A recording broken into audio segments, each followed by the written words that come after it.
Hi there, welcome. So I have Corey. Corey, introduce yourself. Hey, I'm Corey Perry with Jacksonville Hauling and Junk Removal, a local veteran-owned junk removal company here in Jacksonville. All right, awesome.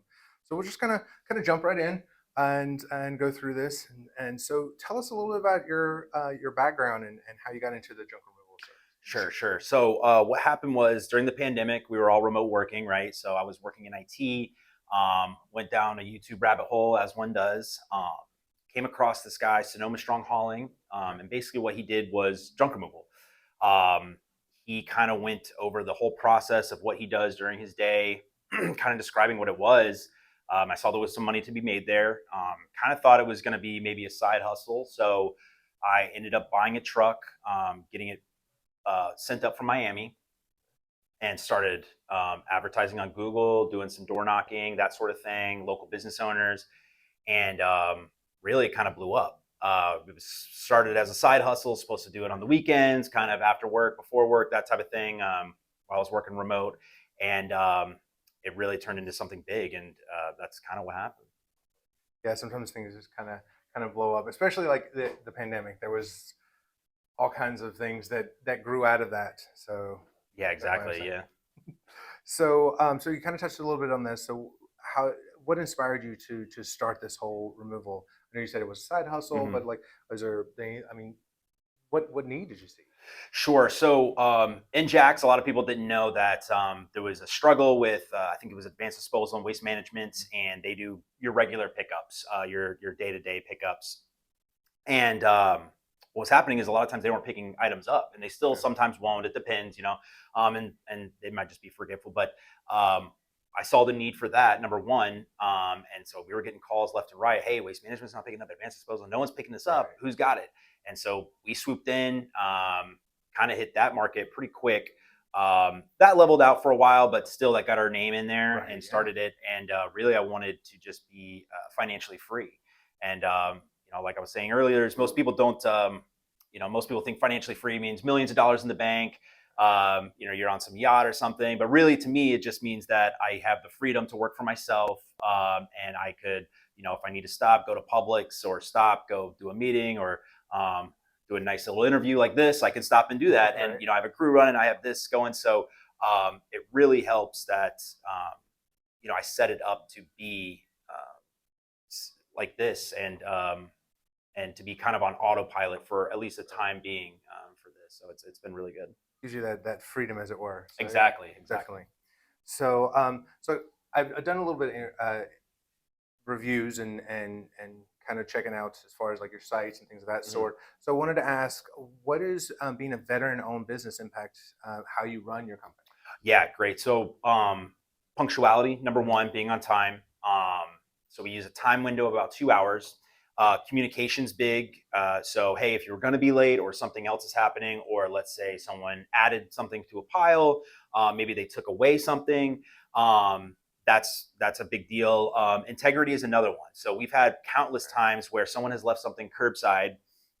Let's say it's I don't know, a quarter size load for us, and they left it curbside, and sometimes people will just pick through it or pick it up, or possibly that the waste management or city has picked it up.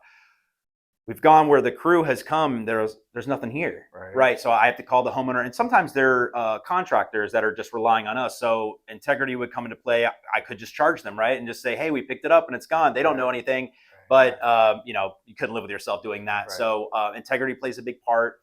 The crew I have now is great. They're extremely well. I get constant compliments on their skills, their customer service. They're outstanding. So um, really, coming from a veteran, status, as well as just the hard work, and to not take no for an answer, and just basically be too stupid to quit. So Yeah. there was a lot of times at the beginning where, hey, this is not really working out, or you might have like a week or so that's slow, or you might not even have a job for a week, and you're like, well, why don't I just quit and sell the truck or something? But I'm glad we persist, and that we got Awesome. it to where it's at now. So. Awesome.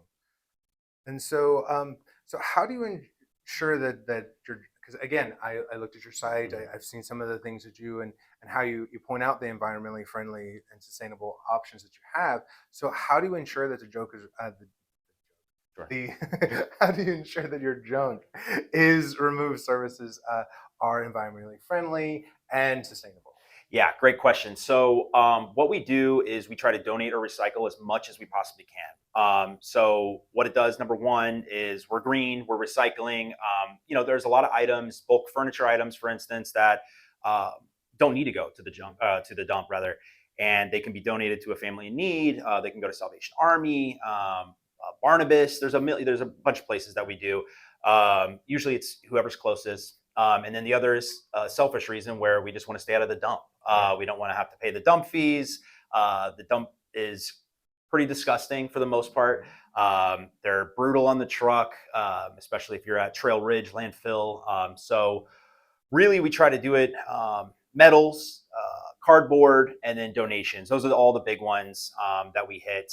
So we'll take it to this big cardboard mountain essentially that it is, and that one's not too bad. But yeah, we try to recycle and donate as much as we possibly can. So, can you describe how your team processes and sorts some of the disposals and different types of materials? Yeah, so it'll depend on a case by case basis per project. The crew is trained to know basically logistically what's the best case of course of action. Meaning that let's say we have half a load of recyclable material, let's say cardboard, for instance, and then the other half is bulk items. And we're really close to the dump. So what they'll do is they'll front load these recyclables, the cardboard, and then backload the bulk disposals, and they'll take it to the dump what they have to, and then recycle the other half. And it could be, either or. So they're really good at basically Tetris, and so they'll stack how they need to. They will load how they need to, and they're very capable, and they know the deal. So and it makes things much easier and faster. That way we can offload this, recycle this, and we're empty for the next project. So that's really it. Cool. So what safety measures do you have in place to protect your team and the client's property that as you're doing this junk removal? Because I'm Sure. sure sometimes you can have any number of whatevers that you're Yeah. supposed to be figured out. Yeah, so it's an interesting job because you can go from. We also do small demolition projects, so you can go from demoing a small pool, even to a deck, to picking up, a couple pieces of plants or something. And so, number one is insurance. So, most people can't start a business without it. Junk removal has certain ones that's required, and then really it's keeping the team up to date on like PPE, what to wear. So they have all these things inside each truck. Has certain safety equipment, helmets, eyewear, eye pro, that sort of thing, gloves, and then they've been trained with me during each project. What's the safest way to do things? What's the correct way to do things? And what's the fastest way to do things? Right. So, we keep fire extinguishers in the truck. Hopefully, Jesus, never have to use them, but fingers crossed. Right. But then when it comes to client property, so they are required to come out and make sure if they're backing a truck up to make sure someone's out there to TC essentially what's going on. And then to just keep, their head on a swivel essentially. I always tell them like, hey, I would rather it take 30 extra minutes of preparation than to just go wing it or something and something get destroyed or someone get hurt, God forbid. So we've never had any kind of issue like that. Thank God, knock on wood. But yeah, we keep things pretty safe, and you really have to. And my worst fear is that I get a call or something. One of the workers, one of my guys, is gotten hurt on the job. So we definitely don't want that. Awesome. And so, again, how do you determine the cost of the different services? I'm sure, like again, you have so many different things that you've talked Mhm. about as far as like recyclables and plant materials, and like, how do you kind of figure that out? I mean, we're not asking for your profit margins, as it Sure. were, but just like what could a homeowner be looking at when they're kind of Yeah, good question. So, most junk removal companies price per volume. And what that basically means is how much is filled in the truck. There's price points in between that.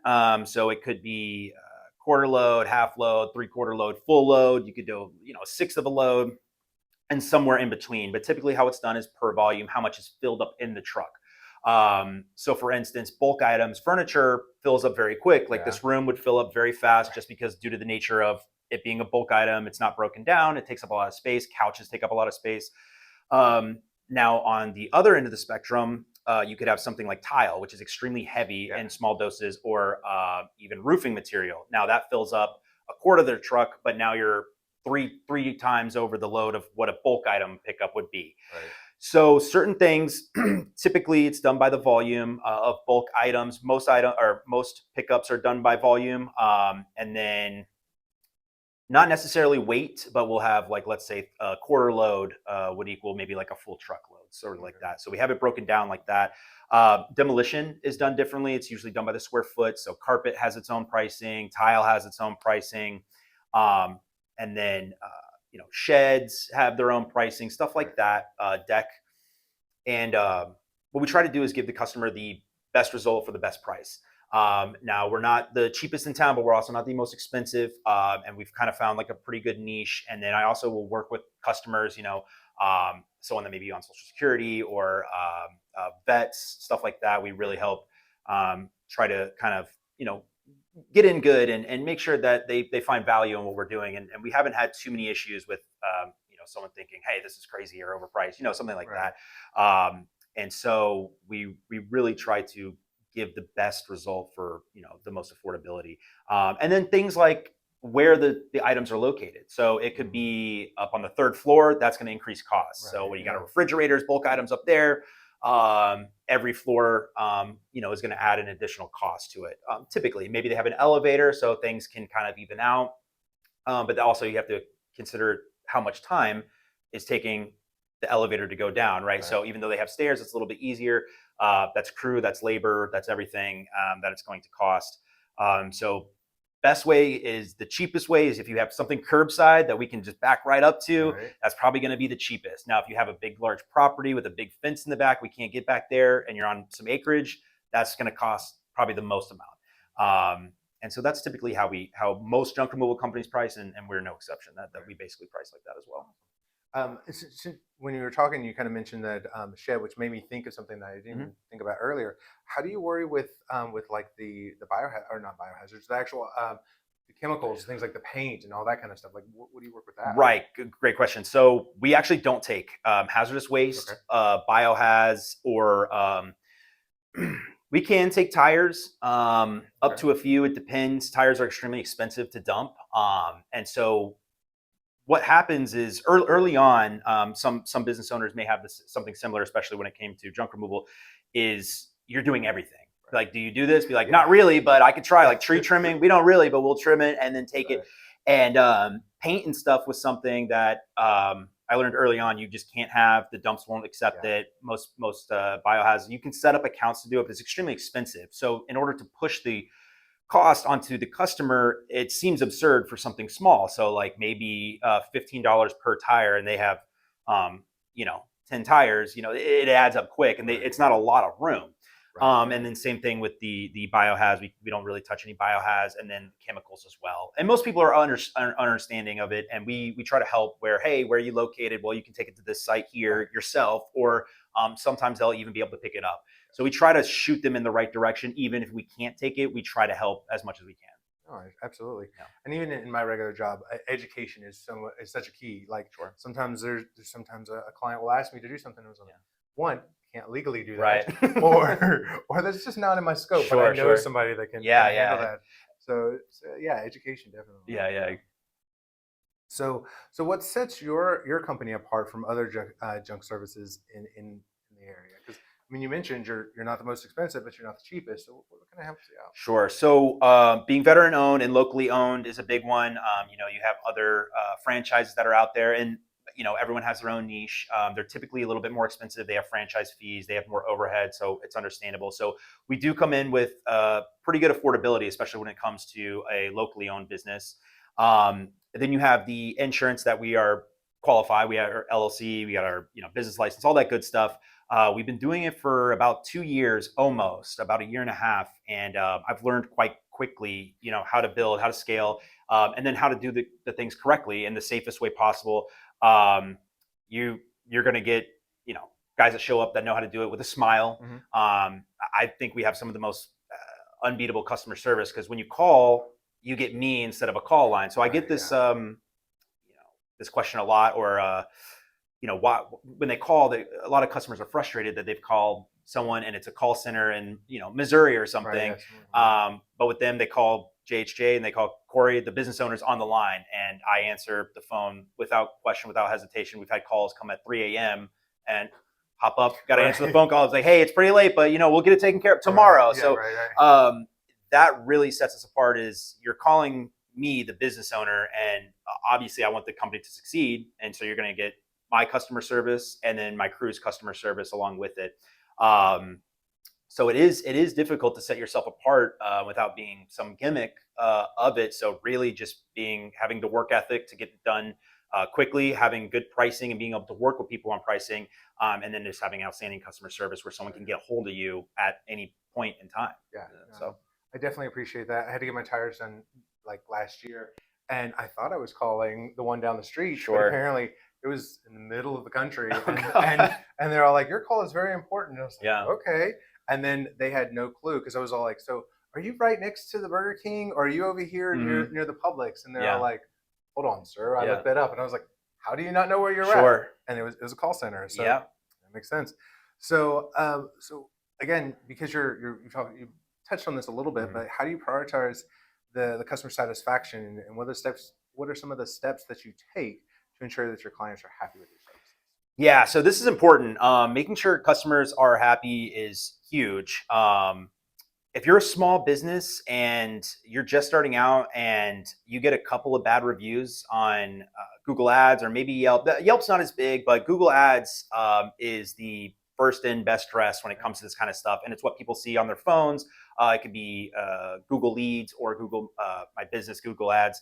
And if as someone sees, a couple 1-star reviews, it's not going to look good. So you want to, especially early on, making sure that you have, we have 120 5-star reviews and under 2 years. So we've been really pushing that, customer service and making sure they're satisfied.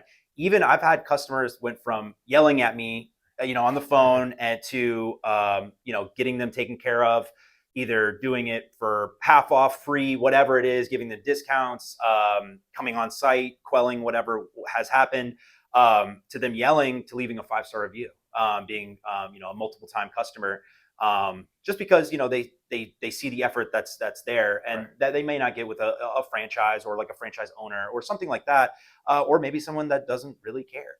So I care about that a lot. I take offense if anyone, has a bad time. I want them to make sure that it's a very easy process, an affordable process, and something that they would continue to use.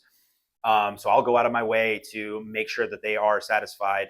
And then I take into account things that they might just have notes on. Like, hey, the crew didn't have any cash. I was planning to pay cash, and they didn't have cash for the change. Yeah. So like duly note, that's a good one, that, something that we haven't come across, and they had a note, and, someone might take offense to that and be like, well, you don't know what you're, so I'd say, hey, that's great. Constructive criticism. Now we know, and it's not going to happen again. And, if they weren't super satisfied, maybe the next customer will be, if that way it doesn't happen again. So. No, I totally understand. Yeah. I've not carried cash pretty much on a regular basis since 2009. My dad, on the other hand, every time he leaves the house, goes to the ATM first. Sure. Before he goes. So it's just, who you're working with. Right. Yeah. I guess we need to start doing like Bitcoins or Bitcoin ATM, something crazy. Yeah. It's not, you'd be surprised. A lot of people try to pay, want to pay cash, and we accept cash. Our preferred would be a Zelle or cash. We take business checks. We stopped taking personal checks. We had to run a couple of those down, so they bounce. But yeah, I mean, we try to avoid transaction fees as much as possible, because we have to push those onto customers also. So Venmo and our Square app, have pretty significant transaction fees. So I let the customers know, and if they don't care, sometimes it's just the ease of access. Getting cash if they have it. Cash is king where I'm from. So yeah, it's we'll take pretty much anything. All right, awesome. And then so can you share? I'm doing this, even though you've only done this just a short amount of time, I'm sure you've seen some incredible things as far as because even just generally going and looking at houses with people, I've seen some things sure that people have left before, and I'm just like, okay, so so what maybe some of the memorable experiences that you've had and you're working with trying to do some of these removal projects? Yeah, so it can definitely be Very interesting. And you'd be surprised, you're not the first person to ask that question. Actually, a lot of people that are interested in it, or when we first meet a customer, sometimes they're extremely interested in knowing stuff. So we've come across one where a dead body had just been removed. So it is going to be clean. The biohouse was going to come in, but we were going to have to clean everything out. We did a big trailer clean out. Really within the first few months, I had scored this big contract with a trailer park, and they had some hoarders in there, and that one was pretty brutal. That was about a foot of trash where you could not see any floor in this entire maybe 700 square foot trailer. The floor was covered in trash where you had to walk over trash, and some of them it's honestly, not in great conditions. You're gonna wear all your PPE, all your masks, all your whole kit up, and those can be brutal, and they're hot. We've seen those. We've seen, a couple dead animals here and there, stuff like that. I mean, some of it's pretty brutal. But luckily the crew's, unaffected. They just get it done. And then everyone's usually pretty thankful for it afterwards. It's, it's a big deal. Those are a big deal because you're transforming a property from unlivable, unsellable. I mean, you might get away with an as-is property, but even those are pretty, as you know, I'm sure pretty difficult when it's a hoarding house. So we come in and basically transform it into something that can be a blank canvas to use, resell, renovate, something like that. So there's quite a few stories, but those are two memorable ones. And then the other side of the coin is we've had sons and daughters that come in with their parents are hoarders or becoming this in their old age, and just helping them out. And I can see that the kids are just ecstatic that, oh my goodness, like this was such a load off of our shoulders.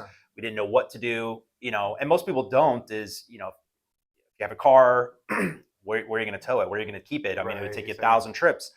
So I really love to be able to help those customers specifically kind of get their life back in order, and their home kind of back in working order too. Awesome.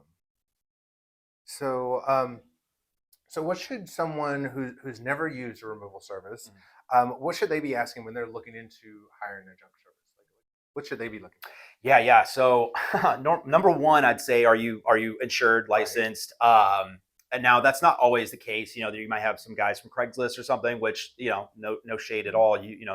It's a good side hustle. But if in case someone runs into a tree, destroys something on your property, make sure they're licensed and insured. Pricing, number one, since we all price this very similar with the volume, it's actually pretty easy. So we try to make it as easy as possible. You can send photos actually to my number. Just text me anytime, photos along with your name and the address of where it's located, or at least a zip code. I've gotten very good at, judging. And if sometimes the pictures aren't enough, which they can be deceiving, you'd be surprised. You show up and what you don't want to do is underbid or overbid something, lose a customer without, going on site. So don't be lazy. Go on site, take a look if need be. But most bulk items that are objective in size, like mattresses, you already know what a queen size mattress looks like, king.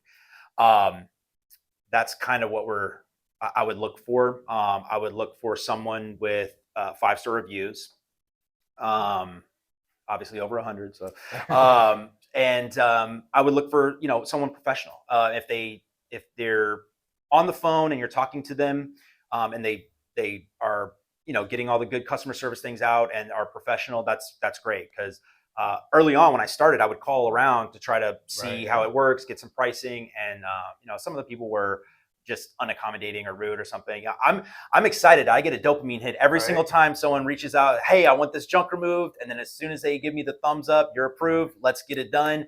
I mean, it's exciting for me. I love it. So I want them to be, just as excited, or, want to know the process as well. And to make sure that everything is laid out in writing. This is how it's going to go from start to finish. Here's how payment processing works. Here's how ingress and egress is going to work of the trucks. And just from start to finish, I want it to be a very easy process, which I've gotten tons of reviews and tons of feedback from customers saying that, hey, you made this as easy as possible. I've used other junk removal companies, and yours was by far the easiest. Text a couple pictures, photo, address, and done. And then we do payment over the phone. I mean, most of the time people aren't even there to do it, or they might have like for a lot of realtors like yourself, lock boxes. Best friend. So we get the lockbox code, we come in, and they don't have to even be there. They just make sure that the junk was taken care of or gone, and we're off to the races. So awesome. Yeah, I definitely appreciate the whole contract. Some people just don't realize how important a contract is because it protects you as much as it protects them. So just having all that upfront and just a transparency. Sure. Yeah. Exactly. Is just super awesome. So this is a podcast or video series, as it were. So I'm trying to do more local, and so one of the questions I like to ask everyone is like, what is one of your favorite local spots to have a great meal? Sure. Yeah. So I usually cook for myself on the weekend or weekdays rather. Cook for the family, and the weekends is kind of where we will dine out or order in or something like that. Fired Up Pizza. If I want pizza, Fired Up Pizza is great. It's outstanding. Where's that? That's in Murray Hill. Okay. It's next. It's actually part of it's called FU Pizza, but it's part of Larry's Giant Subs. Okay. That right there, all together, off of Edgewood Strip. Which Moon River Pizza is also outstanding pizza. And then for sushi, we like Saki House, which is in 5 Points, right next to the right under the 904 building, the new one. And then Bodrum is like Mediterranean. Oh, okay, awesome. Insane, outstanding. Those are the 3 big ones, and then there's another. Is that also in Murray, or is that? That's actually in off Roosevelt. Okay. Near the base, and then Supa Noodles is this new discovery I found by Tinseltown. Yes. Have you been there? My son loves that place. Oh man, if you're into ramen, that place is outstanding, and it's a fun atmosphere. If you're into Dragon Ball Z or something, it's interesting. And they hold like events all the time, and they're quite busy. And they have a big challenge bowl there, which is like twice as much ramen. I'm gonna have to do that pretty soon. Right. So. Awesome. Those are great places. Like my son loves that one, and apparently, if you go enough, you get like these little coins, and you can collect Kaioken tokens or whatever. Yeah, little balls. So, nice. All right. So, again, we're towards the end here.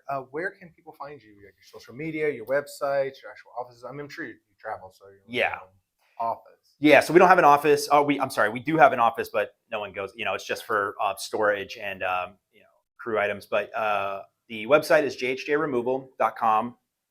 Jack's hjr@gmail.com for the email, and JHJ Removal on Instagram, and then the page is Jacksonville Hauling and Junk Removal on Facebook. So those are the main places that you can find me. So awesome. All right, so I'll make sure that I include those in the show notes as well. And I definitely thank you for spending time with me and let me know all about. Yeah, I had so much I didn't know. Yeah, this has been awesome, James. I appreciate the invite. Awesome. Definitely. All right, and tune in next time.